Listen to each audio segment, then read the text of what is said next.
পরিশ্রম, সময়, বুদ্ধি এই তিনটে দিয়েই আমাদের সংসারের কাজগুলো অনেক তাড়াতাড়ি হয়ে যায়। তো সেটাই তোমাদের সাথে শেয়ার করব রিমঝিম বৃষ্টিতে। হাই বন্ধুরা, শুভ সকাল। কেমন আছো সবাই? আশা করছি সকলে অনেক বেশি ভালো আছো। আমরাও না বেশ ভালো আছি। বসিরহাট হাসনাবাদের ছোট্ট একটা গ্রাম থেকে আমি রূপা আজকের ব্লগটা সকাল 6টা থেকেই তোমাদের সাথে স্টার্ট করছি। আজ হচ্ছে বৃহস্পতিবার আর 9 মে।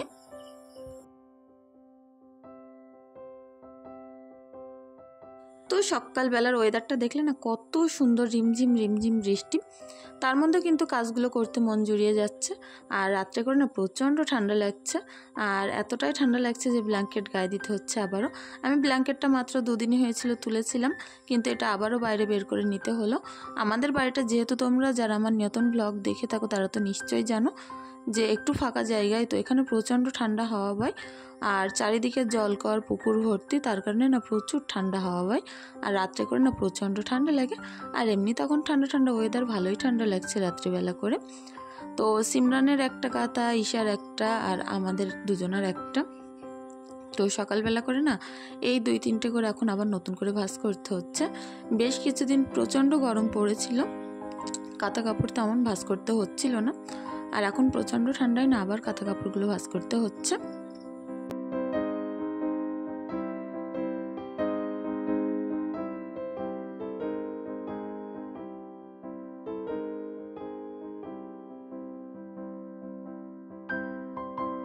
তো রোজই তো এখানে প্রত্যেক দিন আমি এভাবেই বালিশ কাঁথাগুলো গুছিয়ে রাখি। আর এই কর্নারটায় না এত পরিমাণে ঝুল পড়েছে, আমি সেটা কিন্তু কখনোই খেয়াল করিনি। আজকে ভালোভাবে দেখলাম প্রচণ্ড ঝুলঝুল মতো পড়েছে। তো সেই জায়গাটা একটু ঝাড়ু দিয়ে নিলাম। আর এখন বিছনার চাদরটা প্রচণ্ড সুন্দরভাবে গুছিয়ে নেব, টান টান করে নেব বলতে পারো এক কথায়। আর দেখো রোদ্দুর আসা কিন্তু শুরু হয়েছে, কারণ বৃষ্টিটা এখন থেমে গেছে। তো এমন ওয়েদার যে এত ভালো লাগে বলার কথা নয়। একটু ঠান্ডা ঠান্ডা আছে, তার মধ্যে একবার বৃষ্টি হচ্ছে, একবার রোদ্দুর হচ্ছে। এতে করে জামা কাপড় শুকানোর তো কোনো অসুবিধাই হচ্ছে না। আর বেশ মনটাও বেশ ঠান্ডা ঠান্ডা লাগছে ঠান্ডা ওয়েদারে। আর এখন দেখো বিছনাটা নিচেই পাতা ছিল, তো সেটাও আমি সুন্দর করে তুলে এখন গুছিয়ে নিচ্ছি। যেহেতু রাত্রে করে হাজব্যান্ড কোনোদিন ওই ঘরে শোয়, কোনোদিন নিচেই শোয়। তো কাল রাতে যেহেতু এই ঘরে নিচেই শুয়েছিল, তো বিছনাটা কিন্তু পাতা ছিল, ওর ওপর থেকে কাঁথা টাতাগুলো আমি আগে তুলে ভাঁজ করে নিয়েছিলাম। এখন দেখো খাটের তলা থেকে কতটা বেশি ময়লা বের হচ্ছে। রোজ যে এত ঝাড়ু দেয়, তারপরে এই ময়লাগুলো কোথায় থাকে কি জানি। রোজই খাটের তলায় এতগুলো করে ময়লা জড়ো হয়ে যায়। আর এখনও না ওই কোনাকানি যদি আরও ভালো করে ঢুকে ঝাড়ু দিতে পারতাম, প্রচণ্ড ধুলো বেরোতো। তো যাই হোক, এখন আমি কথা বলতে বলতে আমার এই ঘরটা দেখো প্রায় ঝাড়ু দেওয়া কমপ্লিট হয়ে গেছে। তো সবসময় চেষ্টা করি ঝাড়ু দেওয়ার টাইমে কোনাকানি, দরজার কোনা, এ কোনা সে কোনা একটু ঝাড়ু দিয়ে ময়লাগুলো বের করে নিতে। এই ঘরটায় চলে আসলাম, দেখো কতটা পরিমাণে অন্ধকার। সকালবেলা যেহেতু প্রচণ্ড বৃষ্টি হচ্ছিল, সেই কারণে জানলাগুলো না লাগিয়ে রেখেছিলাম, খুলিনি। তো এখন জানলাটাও সুন্দর করে খুলে নিলাম। এই ঘরটা যেহেতু কাল রাত্রে অনেক সুন্দর করে গুছিয়েছিলাম, অতটা কিন্তু হোরানো নেই, শুধু একটুখানি ধুলোর দপটে। এই যে আমার মেঝেটা এখন চকচক করে ঝাড়ু দিয়ে নেব। তো গ্রামের এরকম শান্ত নির্ঝুম পরিবেশে না কাজকর্ম করতে অনেক ভালো লাগে। এখন দেখো অনেকটা বাসনপত্র মেজে নিয়ে এসছে, তার মধ্যে থেকে হাঁড়িগুলো, গামলাগুলো আগে উপর করে নিলাম। এবার ছোট্ট ছোট্ট যে জিনিসপত্রগুলো আছে সেগুলো কিন্তু এই থাকায় আমি একটা একটা করে উপর করে নিচ্ছি। তো 2-3টে থালা পড়েছে, খুব বেশি থালা হয়নি, কিন্তু অনেকগুলো হাঁড়ি, বাটি, গামলা এইগুলো হয়েছিল। তো সেইগুলো আমি আগেই কিন্তু ওপরে ওপরে করে উপর করে নিয়েছি। ছোট্ট ছোট্ট জিনিসগুলো এখন র্যাকের মধ্যে গুছিয়ে নিচ্ছে। গোছানো গাছানো জিনিস না দেখতে অনেক ভালো লাগে।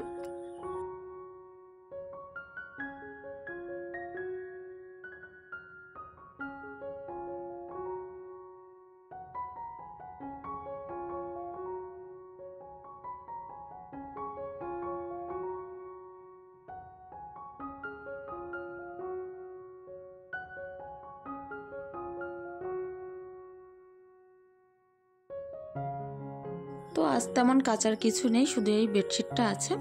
কাল রাত্রে ওই ঘরে যে বেডশিটটা তুলেছিলাম না, সেটাই এটা। তো এখন আমি সুন্দর করে সার্ফে একটুখানি চটকে রেখে দেবো। 10-15 মিনিট চটকে রাখলে না একটু ময়লাটা নরম হয়ে যায়। আর ঈশা দেখো এদিকে এসে সার্ফের গ্যাজে যাচ্ছিলো। তো এখন ওয়েদারটা দেখো, বেশ আবছা আবছা রোদ্দুর উঠেছে, অনেক ভালো লাগছে কিন্তু।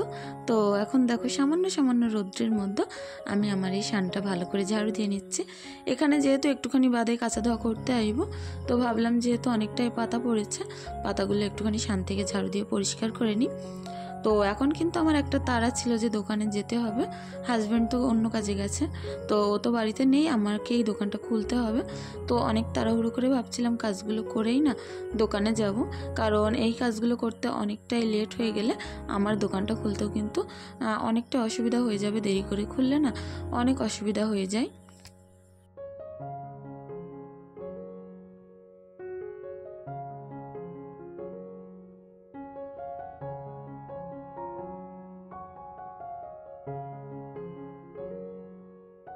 তো আমি এখন পুকুরে জামা কাপড়গুলো কাচতে এসেছিলাম, যে বেডশিটটা ছিল। আর ঈশা এদিকে দেখো ব্যাগ কাঁধে নিয়ে স্কুলে যাবে বলে কিন্তু রেডি হয়ে আছে। যেহেতু আইসিডিএস স্কুল সকালবেলায় শুরু হয়ে যাচ্ছে, তো ওকে একটু বসিয়ে দিলে ভালো হয়। কিন্তু এখনও যেহেতু ছোট মানুষ না, অন্যের বই খাতা ধরে টানাটানি করে আর ছিঁড়ে ফেলে, তো তার কারণে না ওকে আর বসিয়ে রাখতে পারি না। তা নয় কিন্তু সকালে করে বসিয়ে রাখলে বেশ ভালোই হয়।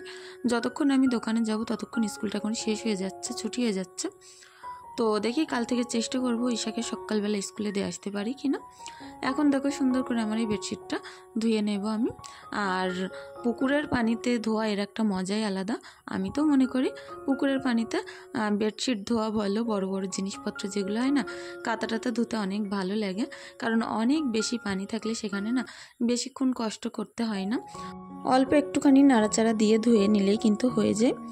এদিকে ঈশা ব্যস্ত হয়ে গেছিলো স্কুলে যাবে বলে, কিন্তু অতটাও সময় আমার হাতে ছিল না, এক্ষুনি দোকানে যেতে হবে।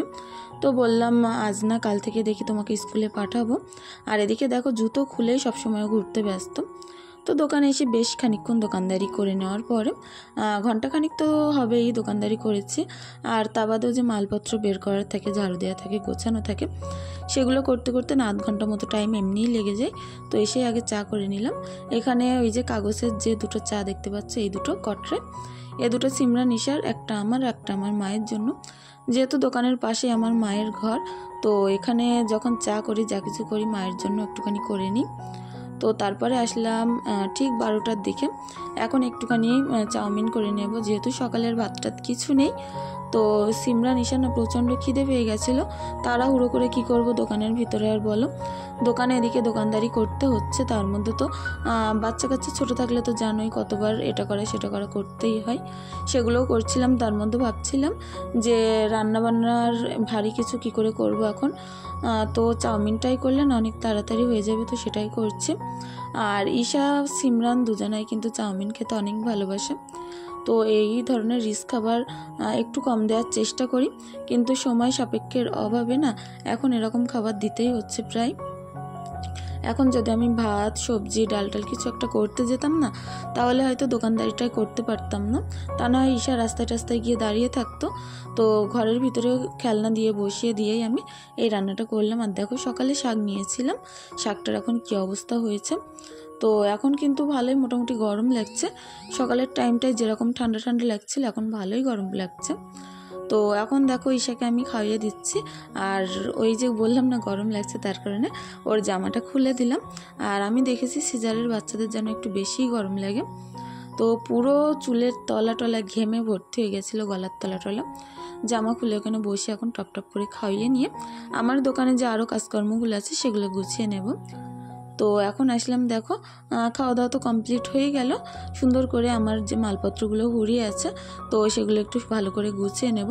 এই দোকানটা গোছাতে গেলে যে কত সময় লাগবে তার কোনো ঠিক ঠিকানা নেই। যেহেতু ইদানিং করে কিছু শোকেস সরিয়ে সরিয়ে দেয়ালের গায়ে নিয়ে যাওয়া হয়েছে, একটু জিনিসপত্র উল্টোপাল্টা করা হয়েছে, সেই কারণে না দোকানটা বেশ হুড়িয়ে আছে। তো ভাবছি এই কদিন ধরে না রোজ একটা একটা করে থাকা গুছিয়ে নেব।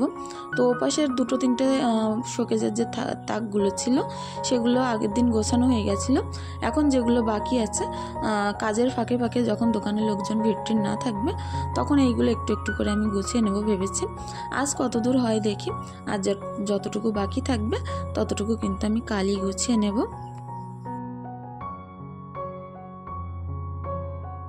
তো দোকানে এত প্রচণ্ড মালের কারণে কিন্তু সব জিনিস রাখার জায়গা হচ্ছে না। তো যদি একটু গুছিয়ে গুছিয়ে রাখি না, স্পেসগুলো একটু ফাঁকা হবে, তখন এর পাশে আরও মালগুলো আমি রাখতে পারবো। তো তারপরে চলে আসলাম বাড়িতে। এখন বাজে ঠিক দুপুর 2:20। তো এখন আমাদের দুপুরের রান্নাটা আমি শুরু করব। দেখো আবারও কিন্তু মেঘলা হয়ে এসেছে, আস্তে আস্তে অন্ধকার হয়ে আসছে। তো এই অন্ধকারের মধ্যে আমি এখন রান্নাটা কমপ্লিট করব। তো আজ করব কচুরমুখী, তারপরে পুঁই শাকের ডাঁটা, পুঁই শাক, বেগুন একসঙ্গে করে একটা আলু দিয়েছিলাম, দিয়ে একটু তেলাপিয়া মাছ করব। তো কচুরমুখী, পুঁই শাক, বেগুন না একসঙ্গে রান্না করলে অনেক বেশি মজার হয়। তো উনুনে রান্না করলে তো আরও বেশি স্বাদ হয় আমি মনে করি। তো এখন আমার হাতে তেমন সময় ছিল না, তবুও কী করবো বলো, আগের দিন তোমাদের যে একটা ভোট কমিউনিটি পোস্ট করেছিলাম, সেখানে আমি তোমাদের কাছে জানতে চেয়েছিলাম যে তোমরা কি গ্যাসের উনুনে রান্না দেখতে চাও নাকি চুলোয় রান্না দেখতে চাও। তো সেখানে বেশিরভাগই আমাকে তোমরা কমেন্ট করেছো, ভোট দিয়েছো, যে প্রায় 80-86 ভাগ বন্ধুরাই আমার ভোট দিয়েছো যে আপু উনুনে রান্না করো, দেখতে অনেক ভালো লাগে। তো সেই থেকেই ভাবলাম যে যদি একটু অসুবিধা হয়, কষ্টও হয়, তবুও আমি উনুনে রান্না করব, কারণ তোমরা দেখতে অনেক বেশি ভালোবাসো উনুনে রান্না ভিডিওগুলো, না অনেক বেশি ভালোবাসা দাও তোমরা আমার।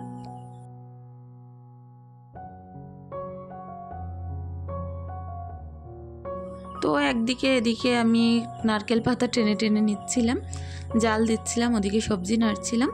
পাতা খোলা দিয়ে রান্না করতে না একটু বেশি অসুবিধা হয়, কারণ পাতা খোলায় বেশিক্ষণ জ্বলে না, অল্প অল্প করে জ্বলে আর বারবার করে ঠেলে দিতে হয়, তা নয় কিন্তু জালটা নিভে যায়। তো পাতা খোলা দিয়ে জাল দিতে গেলে একটা তো অসুবিধা আছেই, কিন্তু অনেক তাড়াতাড়ি রান্না হয়ে যায়। কাঠের রান্না যতটা না তাড়াতাড়ি হয়, তার থেকে আমি দেখেছি পাতায় রান্নাটা অনেক তাড়াতাড়ি হয়ে যায়। তো এদিকে সবজিটা কষাচ্ছিলাম আর দেখছিলাম কচুরমুখীটা তেমনভাবে যেন সিদ্ধ হচ্ছে না। তো আবারও একটু বেশি করে পানি দিয়ে ঢাকা দিয়ে রাখলাম, আর কড়াটা আমি ওপাশে বসিয়ে দেব, যেহেতু আস্তে আস্তে জাল জ্বলছে ওপাশে।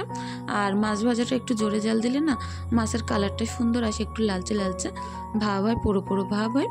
তো সেই কারণেই আমি এই সবজির কড়াটা যাতে আস্তে আস্তে জাল লেগে রোমে রোমে সিদ্ধ হয়ে যায়, ওপাশে বসিয়ে দিলাম। আর মাছ ভাজাটা এই পাশে আনলাম, কারণ আমার না রান্নার অনেকটা তাড়া ছিল। এদিকে ঈশাকে তো খাইয়ে ঘুম পাড়িয়ে দিয়েছিলাম, শুধু একটুখানি ফিটারে দুধ ভরে। সিমরানের না প্রচণ্ড খিদে পেয়ে গেছিলো। তো এই দুচুলায় একটা জিনিস কিন্তু প্রচণ্ড সুবিধা, এখানে 1 ঘন্টায় কিন্তু 2-3 ভাগের রান্না হয়ে যায়।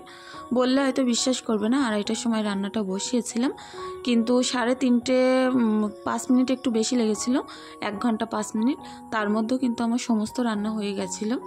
আর রিমঝিম বৃষ্টি, ঠান্ডা ঠান্ডা, তার মধ্যে চুলোয় রান্না করা অনেক ভালো লাগে। গরমের সময় চুলোয় রান্না করতে না একটু কষ্ট হয়ে যায়, কিন্তু এরকম ঠান্ডা ঠান্ডা ওয়েদারে না চুলোয় রান্না করতে অনেক ভালো লাগে। তো ওদিকে তো ভাতটা উতলে গেছে, নামিয়ে রাখলাম। আর এদিকে আমি এখন শাকটা ভাজা করে নেব। অনেকটাই পরিমাণে শাক ছিল, তো সেই কারণে না শাকের ডাঁটাগুলো আমি নেইনি, শুধু একটা একটা করে পাতাগুলো ছাড়িয়ে ছাড়িয়ে নিয়েছিলাম। তো পেঁয়াজ, রসুন, কাঁচা লঙ্কা একটু ভাজা ভাজা করে তার মধ্যে শাকগুলো চাপিয়ে দিলাম। তো এর মধ্যে লাস্টে একটুখানি নুন হলুদ অ্যাড করে দেব। এখন যতক্ষণ না শাকটা একটু কমে আসছে, আলতো হাতে নেড়ে চেড়ে নেব, যাতে তলায় না লেগে যায় আর শাক থেকে যেন পানি ছাড়তে শুরু করে দেয়। তো এখন দেখো প্রচণ্ড অন্ধকার হয়ে এসেছিল, কারণ মনে হচ্ছে যেন সন্ধ্যা সন্ধ্যা হয়ে গেছে, অনেকখানি মেঘ করেছে, আবার হয়তো জোরে বৃষ্টি আসবে। তো তোমাদের হয়তো দেখতে একটু অসুবিধা হতে পারে, তো প্লিজ একটু মানিয়ে নিও। কি করব বলো, এখানে তো আমার কোনো লাইটের ব্যবস্থা নেই যে ভালো করে লাইট জ্বেলে কাজ করব। তো তবুও চেষ্টা করছি ফোনের ফ্লাই জ্বেলে জ্বেলে কাজগুলো করার। তো ওদিকে তো আমার রান্নাটা হয়ে গেছে, কচুরমুখী বেগুন। এতে মাছগুলো তুলে দেওয়ার পর না লাস্টে একটুখানি জিরের গুঁড়ো অ্যাড করেছিলাম, তো সেটা কিভাবে স্কিপ হয়ে গেছে। তো দেখো সুন্দর করে এখন আমি মাছের ঝোলটা গাঢ় গাঢ় করে নিলাম, নিয়ে কিন্তু একটা গামলার মধ্যে তুলে নেব। যখনই আমি উনুনে রান্না করি না, তখন একটা গামলা কোনো পাত্রে তুলে ঘরে নিয়ে যাই, এতে করে কী হয় কালি টালিগুলো আর ঘরে কিন্তু ওঠে না। তো দেখো রান্নাটা অনেক বেশি সুন্দর মজাদার হয়েছিল। আর এদিকে শাকটাও তো সিদ্ধ হয়ে গেছে আর বেশ ভালোই জল ছেড়েছিল, তো সেটা নাড়তে নাড়তে শুকিয়ে নিয়ে আমি ঘরে তুলে দিলাম। তো ঘরে এসে ঈশার জন্য একটু দুধ জাল করে নেব। তো হাঁড়ির মধ্যে দুধটা দিয়ে দিয়ে এদিকে যে রান্না সবজিগুলো ছিল সেগুলো গ্যাসের ওপরেই ঢাকা দিয়ে রাখবো, যেহেতু নিচেই রাখলে বিড়াল টিড়াল মুখ দেওয়ার ভয় আছে। তো এখন ঠিক 4টে বাজে। সিমরান ইশার তো আগে আমি খাইয়ে নিয়েছিলাম, আর 4টের সময় আমি স্নানটা সেরেই এখন তোমাদের সামনে আবারও আসছি। তো অনেকখানি কি বলবো, ঘুম ঘুম লাগছে, শরীরটা ক্লান্ত লাগছে। সেই যে সকালবেলা উঠেছি সেখান থেকে এই পর্যন্ত দুটো হাত পায়ের তো আর বিরাম নেই, ওইভাবেই খাটিয়ে যাচ্ছে। তো আবারও দেখো ঘন মেঘ করে আসছে, মনে হচ্ছে বৃষ্টি আসবে। তবুও জামাকাপড়গুলো ঘরে মেললে না, ঘরে একটু পানি পড়ে, তারপরে কেমন জানি লাগে, সাথে সাথে একটা ভাব লাগে জামাকাপড়গুলো দিয়ে। তো ভাবলাম যতক্ষণ বৃষ্টি না আসে ততক্ষণ একটুখানি আসাই যাক, তারপরে আসে গেলে কিন্তু আমি তুলে নেব, কারণ বাইরে দিলে প্রচণ্ড হাওয়ায় না এমনি জামাকাপড় শুকিয়ে যায়। তো এখন আসছি সেই সন্ধ্যাবেলা, ভালোই ঠান্ডা ঠান্ডা লাগছে। তো ঈশাকে ভাবলাম ফুল প্যান্ট ফুল জামা পরিয়ে দিই, এতে করে ওর একটু ঠান্ডাটা কম লাগবে।